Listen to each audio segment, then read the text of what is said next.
Hey there everyone, welcome to Tech Basics, and on today's video, we're gonna see how to assign hotkey to mute on Discord. So let's get started.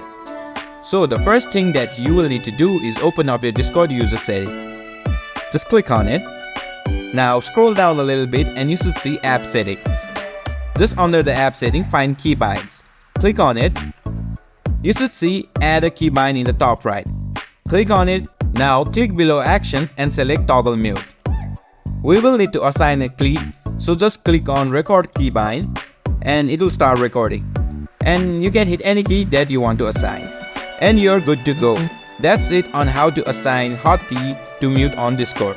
If you face any trouble or confusion, just leave a comment below and I'll try my best to help you. And don't forget to give it a like and subscribe to my channel for more tech tips. And be sure to hit that notification bell so you never miss a future video. Thanks for watching.